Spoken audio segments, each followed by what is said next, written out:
I'm Brianna Vasquez, and this is my pick on the All-in-One, and I was baptized on February 27, 09. Hi, my name is Tegan Romberger, and I was baptized on October 4th, 2020, and I just put my peg on the wall. My name is Izzy, and I got baptized last Sunday. I just added my peg to the All-in-One. Hi, I'm Audrey Milner, and my baptism date is 8/13/2017, and I just put mine up right here.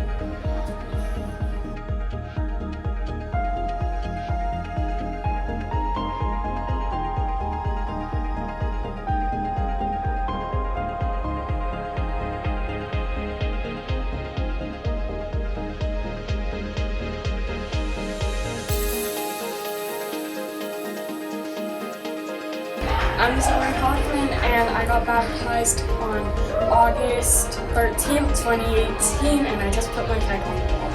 My name is Nicole. I got baptized January 20th, 2008, and I just put my peg on the wall.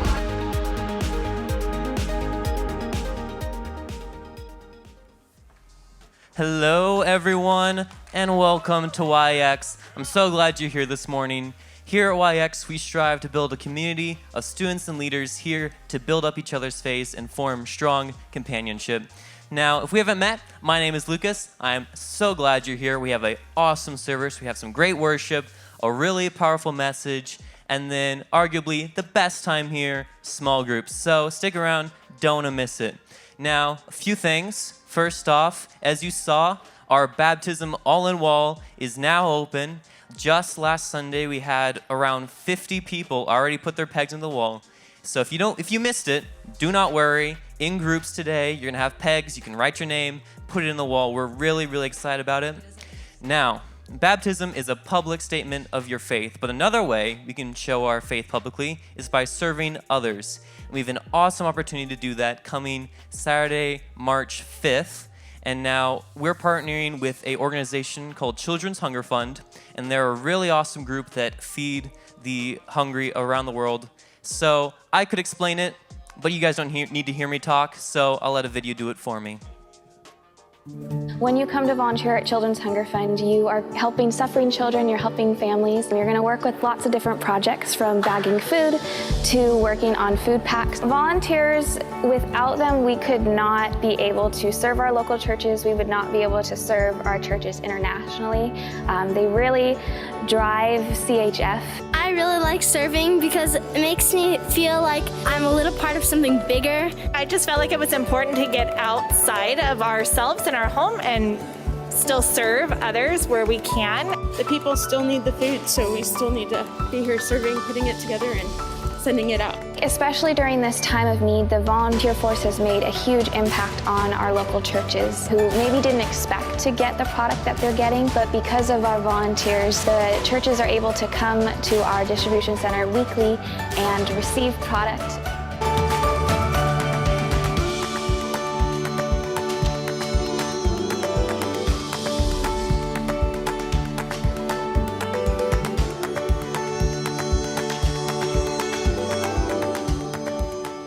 So personally, I volunteered at CHF for Children's Hunger Fund for years, and I can say it's a really awesome thing to do. So if you're free Saturday, March 5th, again, do it. It's completely free, but you do have to sign up. So if you know you're going to be free that time, go ahead, sign up. It's going to be an awesome event. It's a really cool way to show our faith. Now, as some of you know, we're coming up, and we're talking about it again, our summer camp. And summer camp around here is a pretty big deal, right? There it is. Jay High was a little late in the draw, but you guys are awake. It's later in the day. You guys are awake. But I will say this year things are going to be a little bit different, but we're really, really excited about it because we think it's going to be really awesome. And so, again, I could explain it, but why should I do all the work? So here's a video for you guys. For 50 years, Christ in Youth has been calling students to do something bigger with their lives. MOVE is CIY's event where every year tens of thousands of high school students are clearly hearing Christ's call on their lives. Students in states like Oregon, California, Florida, and Maryland. More than 30 different events every year, all summer long. We've invited them into experiences that showed them what it means to be a part of something bigger. We've introduced them to ideas that cut to the core of who they are and what they were created for.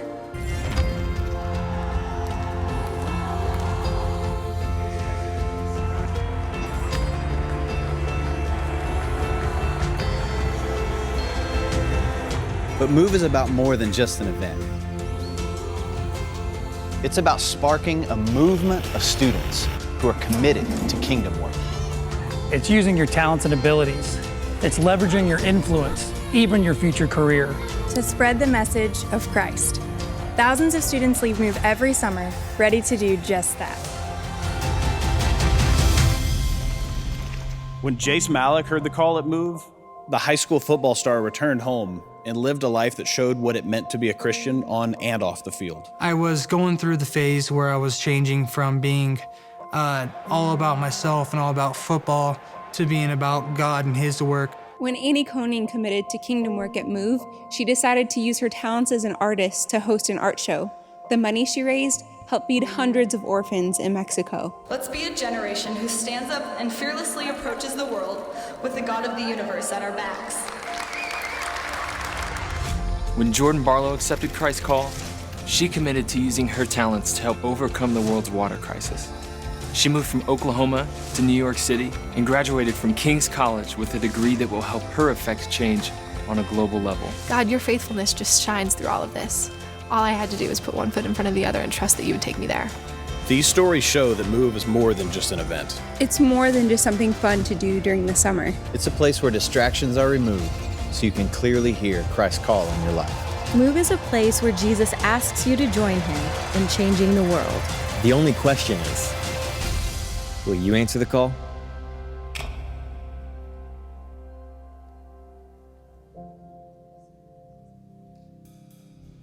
Hey everybody, we're gonna go into a time of worship, so if you can all stand up.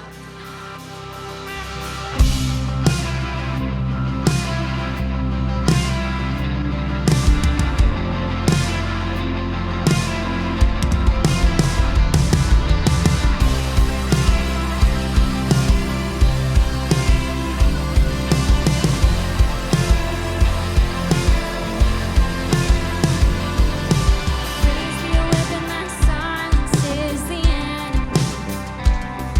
Let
matter how far I run, you lead me home. You extend your love patiently, fathering the orphan in me. You say I'm your own. I never am alone.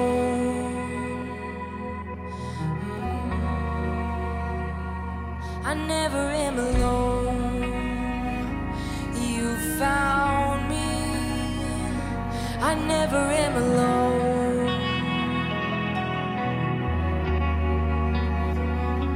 I never am alone. No, you found me, and I've made up my mind. I'm never going back. I'm never going back. I've made up my mind. I'm never going back. I'm never going back.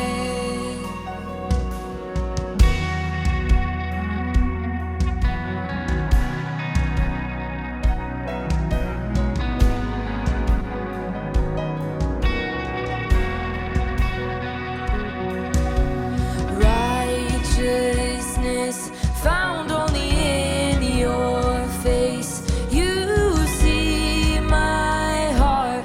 You extend your grace. Eyes open, falling in love again. You say I'm your own. It was always you.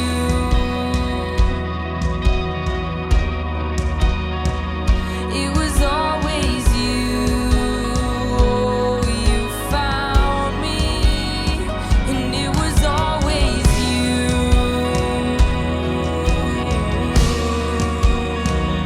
It was always you. Oh, you found me, and I made up my mind. I'm never going back. I'm never going back. And I made up my mind. I'm never going back. I'm never going back.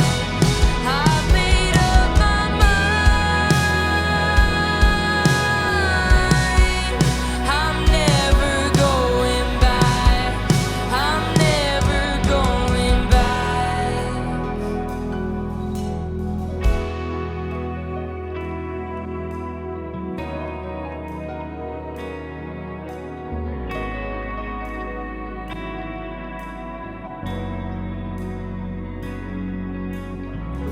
I'm singing out your lovely name. I'm giving you everything.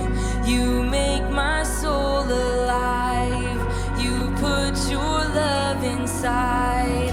There's nothing that I have need of, 'cause there's nothing you haven't done. You make my soul alive.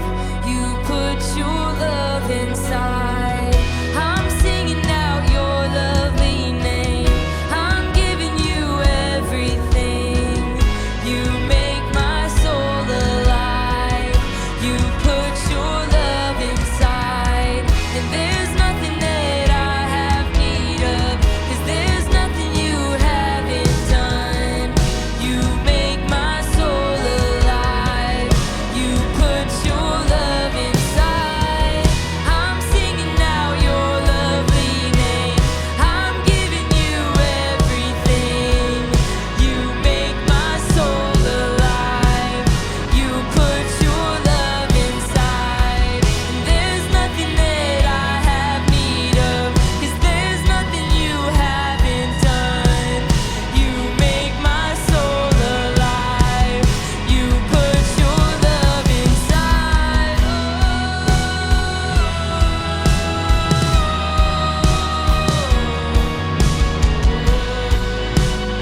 I lift these students up to you today, and I just ask that you bless them.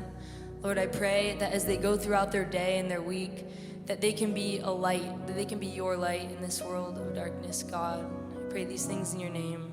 Amen.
What's up, YX?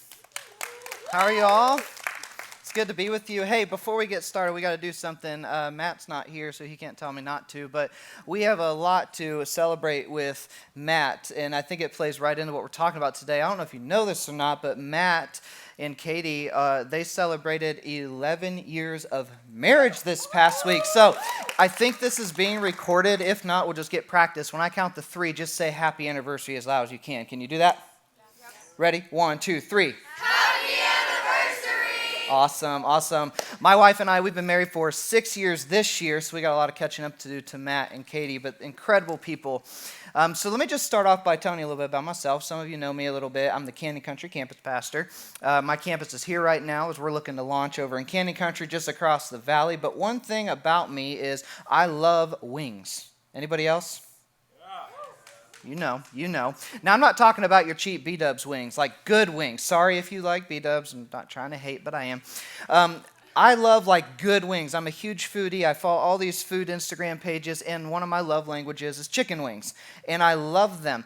And my wife and I, so she loves chicken wings too. It's one of the reasons we're married. But we found this place in Indiana that would deliver wings to you really late, which is really good, right? Because you get cravings late and you want your chicken wings right then. And in Indiana, it's a lot harder to find good stuff like that like it is here. Here, it's a lot easier. When we moved here, we found out they had that same place here. And they'll deliver wings to you. I think it's like up till 2 in the morning. But we have a child now, so we aren't up till 2 in the morning, but we're up at like 8. But anyway, what we did is we started this.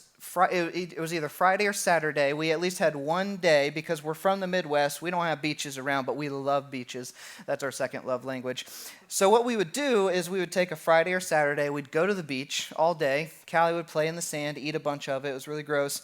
Then we'd get dinner on the way home. We'd come back, and she'd go to sleep, and then it was party time. So we would order some wings, and we would watch whatever show we were watching at the time. At the time, it was Ted Lasso. Any Ted Lasso fans in the house? Yeah, you're probably like, I don't know if I'm allowed to say I like that show in church, so yeah. But we were watching our show, and we ordered these wings, and it was so great, and it was a Saturday night. Then it happened. We got our wings, and they were all right and everything, but something about mine was just a little off. You know what I'm talking about? Like, I started to eat mine, and my first bite, like, was a little chewy in the middle. And I'm like, that's a little weird, but I'm hungry. I spent all day at the beach. My wife's like, mine are great. And I'm sitting there, and it just, some of them taste like, not to gross you out, but like tofu wrapped in like breading. I know, it was disgusting, but the sauce was really good, so I powered through and dipped them in a lot of ranch. But at the end, I was like, that was kind of weird, but it's okay. I have a really strong stomach, so I'm just going to go about my evening. The next day, I woke up. Something else was a little off.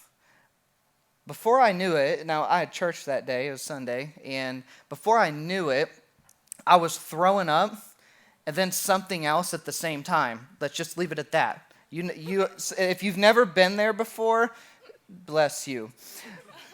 But it got worse and worse and worse. You're like, man, it is a good thing we're talking about purity today because he is straight up talking about bathroom stuff.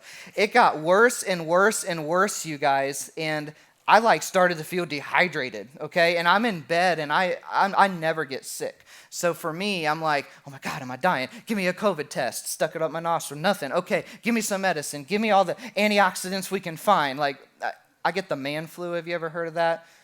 Like, ladies can handle being sick. Men are just a bunch of big babies. That's just the truth. It is true. It is 100% true. And I am one of those people. So my wife comes in. I'm like, baby, I think I need to go to the hospital. And she was like, no, you don't.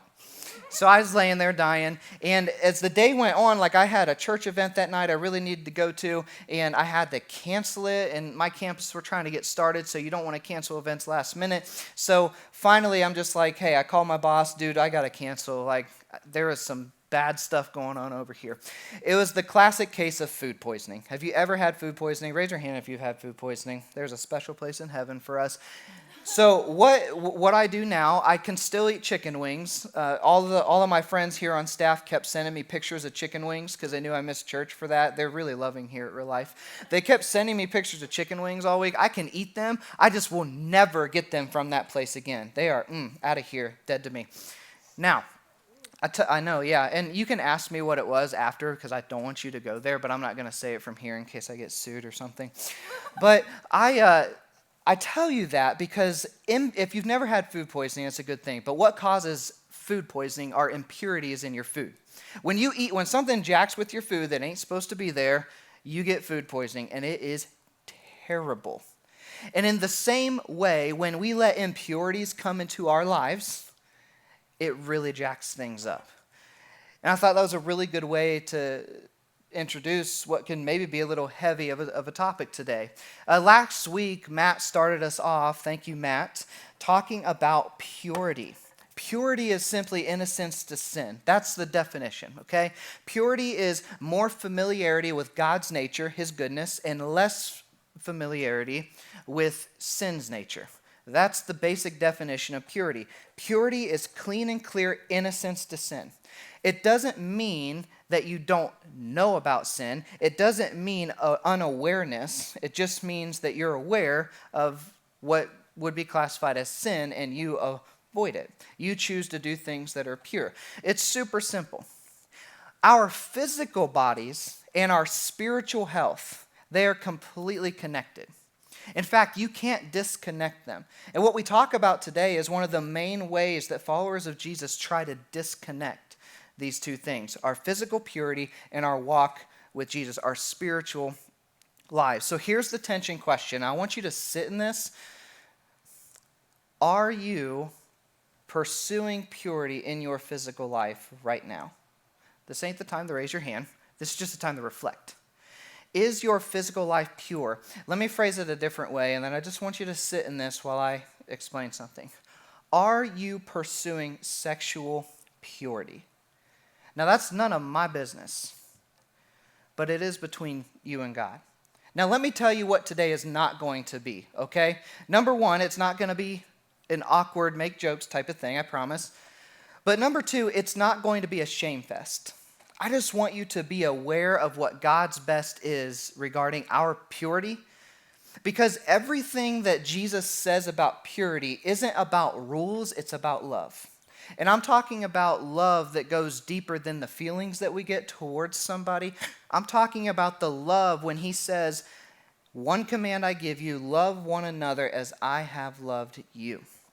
Know this, when you choose to pursue purity, whether or not you follow Jesus, you are loving other people well, and you're loving your own self well. Now, here's the second thing that today is not going to be. It's not going to be telling you that sex is bad or that the church is against sex, because it's not. This is more than just a sexual issue. Purity is way more than just a sexual issue, but that is the main way that we struggle with it, especially in our culture. It is good and powerful, and in fact, that is why Jesus tells us so clearly that we need to have guardrails around our sexual purity, because it can derail us in a hurry, and it adds such value to a marriage relationship. But it has to be enjoyed in a pure sense and at the right time. Now, I know this is a hard topic to discuss, and if I'm honest with you, Matt asked me if I would teach before he told me what I was teaching on. right? That's how he rolls. No, but I was actually excited to teach about this because I struggled with this in high school. When I became a follower of Jesus, no one ever taught me what was expected. Nobody. So I was just alone and like, what do I even do with all this? And I would have loved to have had a series like this where someone would just sit me down and just talk about it. A group that you're going to go to afterward, just sit down and just tell me what's up.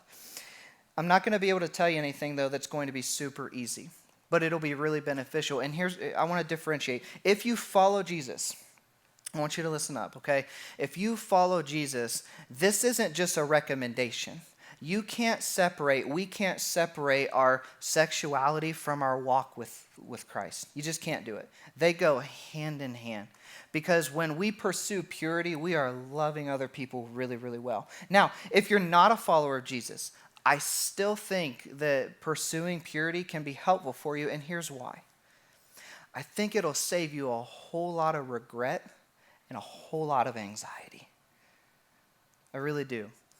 So let's talk about purity some more. It is part of every aspect of our lives. I'm not just talking about making it just a sexual issue. It is physical, it is emotional, and it is spiritual, but it takes up a huge part of our lives. There's no way to slice that. We are physical beings. That's the way God created us. Purity is a holistic struggle taking up every single part of our lives. And we've all struggled with physical sin in some way. For some, it might be lust. Which lust is when we sexually desire someone and therefore we objectify them. We make them something that we consume. That's what lust is. But sometimes we struggle with other things, with other physical things like pleasures, like excessive food or excessive drinking or drinking things we shouldn't, a whole lot, like different things like that. We have all struggled in some way with physical sin. Now here's the problem with sin,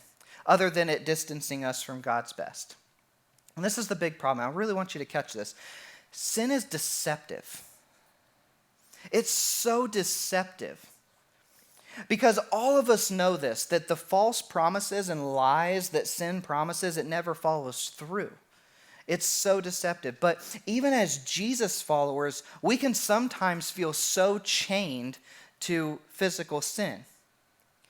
And I know you can empathize with that. I know that some of you probably feel that way. Let me give you an example, okay? Pornography is a great example of this. Pornography, no matter which way you slice it, is a sin, and here's why. It objectifies men and women. It makes it an entertainment, something that we consume. And a lot of people don't know this, but I've taught on this a lot. When I was a youth pastor, we taught on this all the time. Pornography is not just a sin in that sense, but many people don't know this, but pornography is actually one of the main ways that sex trafficking is progressed in our nation and in our world. Sex trafficking, that's what they use, is the pornography industry. So no matter which way you slice it, it's a sin. It harms people. It's the opposite of love. But even when we know that, if you struggled with it before, and I'm not just talking about dudes, because look, the studies show this is male and female that struggle with this. The studies are showing that even when we know all the harm that it can cause, it's so hard to break free from it. Why? Because sin can become addictive. When we start to feel like we can't live without something, that's when it becomes addictive. Now, I'm one of these people, so I'm not shaming you at all, but our phones, like we legitimately, like I get anxiety when I don't have my phone. And I can try to rationalize it and say, well, my wife and kids are at home right now, and if something, like that's true, I want to know if they can get a hold of me. But even when we're all together, if my phone's not near, you know this, right? You kind of feel a little anxious. That's an addiction, okay? Now, we could go into that and say, oh, that's a sin. But look, our phones are just a part of our lives. I'm not going to talk about that. But the point is that something becomes addictive when we can't live without it. And that's how sexual sin can be. It becomes highly addictive. And that's how it deceives us. And because of sexual sin's personal nature and the power and the baggage that comes with it, especially when we've struggled with that, we have to know how to deal with it. So how do we deal with it? Well, Paul, If you haven't heard of Paul, if you have a Bible, he writes a ton of the New Testament. He's an author, okay? He was a speaker. He used to hate Christians, and then he fell in love with Jesus. And he started to talk about Jesus everywhere he went. And he was this powerful mover and shaper of society in biblical times. And he wrote, we're thankful, he wrote down so many letters to all these places that he went. And he writes one to this town called Corinth. It was actually a city, probably a lot like Santa Clarita.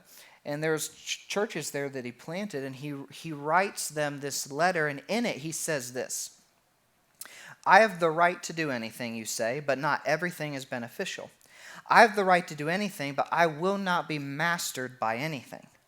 You say food for the stomach and the stomach for food, and God will destroy them both. The body, however, is not meant for sexual immorality, but for the Lord, and the Lord for the body. I have the right, you have the right as a free American to do whatever you want, right? That's what we're told, but not everything is beneficial. We have the right to do anything, but we cannot be mastered by anything. The world says that sex is everything but means nothing. Look, some of our favorite shows, that's the message, right? They're hilarious. The Office is hilarious if you've ever seen that. I might have just dated myself a little bit, but I think, can you just raise your hands if you watch The Office? Thank you. You made me feel so much better just then. I turn 31 next month, so I don't like feeling too old. The shows that we love, the message, sex is everything but means nothing. But what does God say, who created it? God says this, that sex isn't everything, but it means something. It means something good and something very special, and it means something powerful. Now let me tell you, if you're a follower of Jesus, this is why you feel tension. This is why forever in your walk, and I'm just telling you this up front, if you choose to follow Jesus, you will forever walk in this tension. And this is the only tension we walk in, okay? Jesus said a lot of things on how we're supposed to live that contradicts society. And it all stemmed from loving one another. And sometimes if you look around, our society is not very loving. This is one of those ways. You will always feel a tension to walk with Jesus and pursue sexual purity, because the world tells you not to, that it's not worth it. See, Paul is saying, it sounds familiar to everyone in this room, doesn't it? The deception of sin is that it will be beneficial and won't control you. It's just one look. It's just one time. Well, I've been with them for a long time. But the reality is far from it, isn't it? Just because you can do something doesn't mean that it's good. So Paul, he knew a lot about the people that he wrote to. He spent a lot of time with them. And the Corinthians had this phrase, and he wrote it down. Food for the stomach and the stomach for food. What on earth does that mean? The Corinthians, so picture Santa Clarita, probably about the size. The Corinthians had this saying, and they used it to justify doing whatever they wanted sexually. Basically, they were saying, it's just a normal physical human need, so have as much of it as you want. That sounds a lot like today, doesn't it? It really does. This isn't an issue that is biblical times. This is like modern times. And we have the same kind of thoughts our society does about it today. So how should we treat the misuse of sex? Since we know that indulging these urges anytime we want isn't God's best, how should we treat it? Well, I want you to write down or highlight or take a picture of this next verse, just the first 4 words. Here's your answer. Flee from sexual immorality. All other sins a person commits are outside the body, but whoever sins sexually sins against their own body. Do you not know that your bodies are temples of the Holy Spirit who is in you, whom you have received from God? You were bought with a price, so honor God with your bodies. Those first 4 words, flee from sexual immorality. Matt mentioned last week that the body was created, or the temple was created in the Old Testament to mimic God's holiness. Do you remember that if you were here? Okay.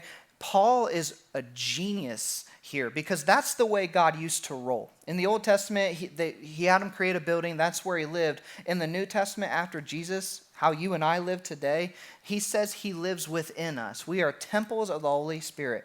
That is why we take such good care of our bodies physically and spiritually. Remember, they can't be disconnected. They're always together.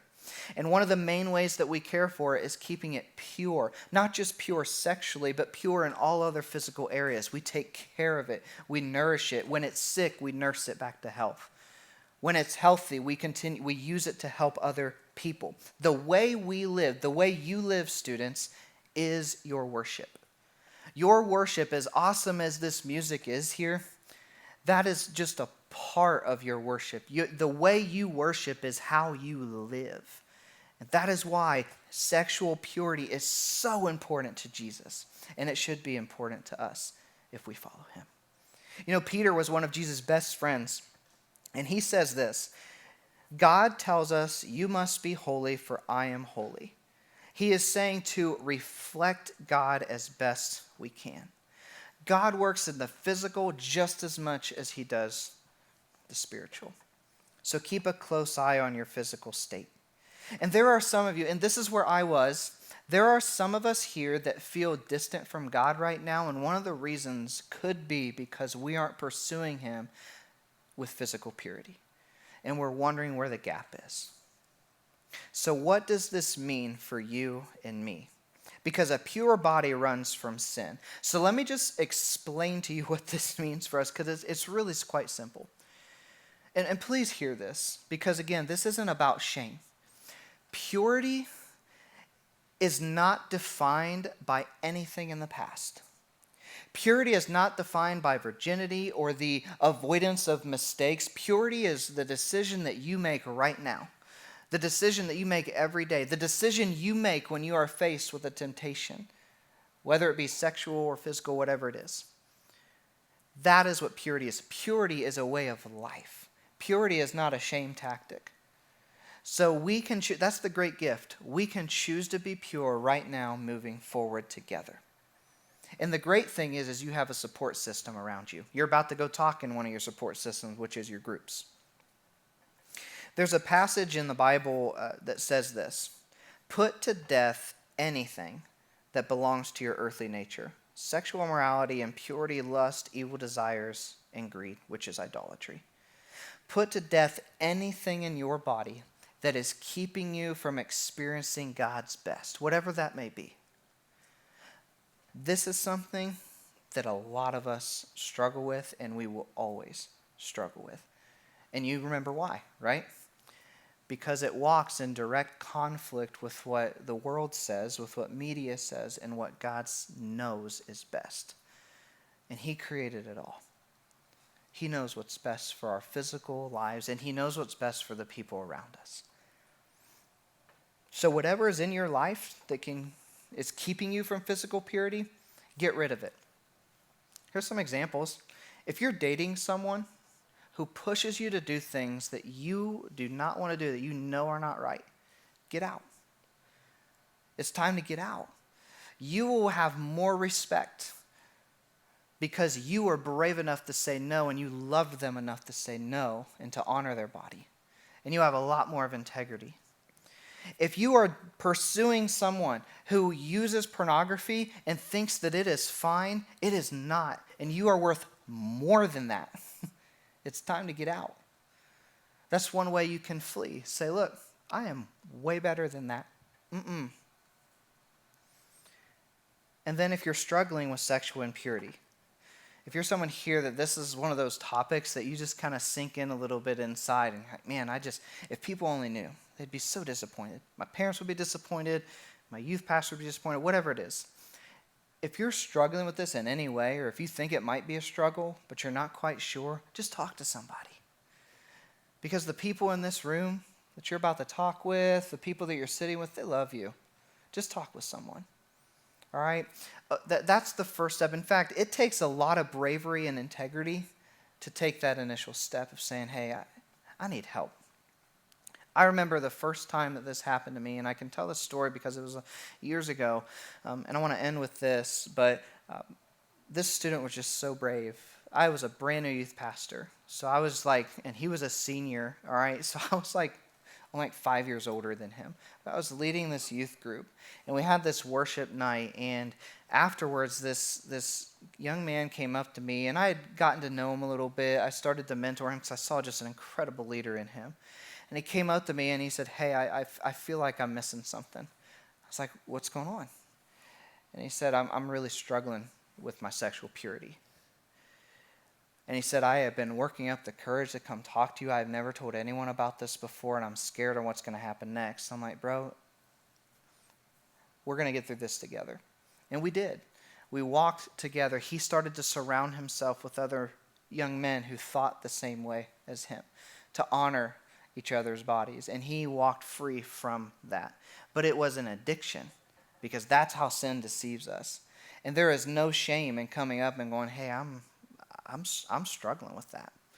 In fact, maybe you're here today and you're like, I didn't even know that was like a bad thing.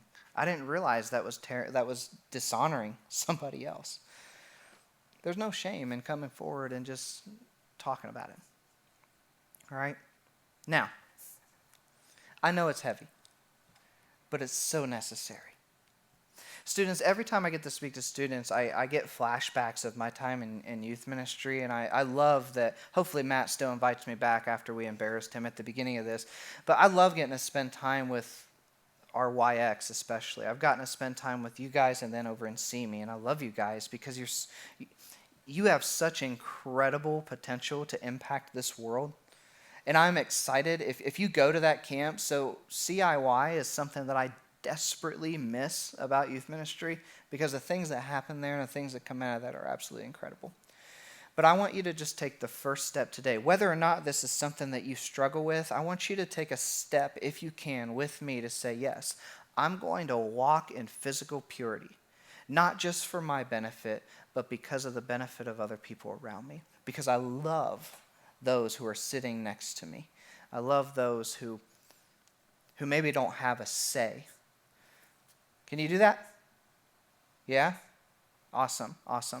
Let's have a moment with God to identify what's in our physical life that needs to be removed. And let me just say one last thing, and then I want to pray. I want you to go on to your groups after we have a host moment. But I want you to just to hear this. God does not want you to be ashamed. He wants you to be free. And I'll say this, God never wants you to be ashamed. He wants you to be free. So pursue freedom.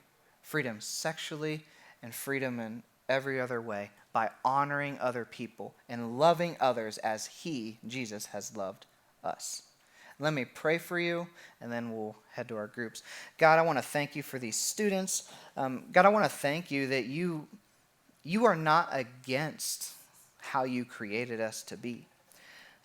But God, this is such a hard topic because we're a little bit confused because a lot of our culture tells us something completely different than you.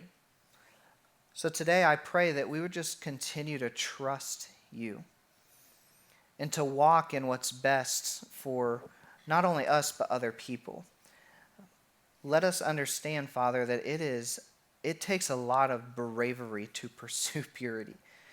And we're thankful, Lord, that we have a youth group here that we can come and we can actually talk about these things that no one else is talking about. I pray that if there's a student in the crowd right now that is struggling with this in any way, that they would find help. God, I pray that we would be encouraged. I pray that there are students right now that are walking in physical purity, that they would have some ammunition, some freedom, some determination to continue walking and fighting that good fight, because it's so worth it. And God, above all else, I just pray that we would honor others and lift others up far above ourselves. We thank you for your sacrifice, for your love, and it's in your name that we pray. Amen. Students, seriously, I know this can be a hard topic. I want to thank you. I think you should give yourselves a hand because you guys are rock stars. Thank you.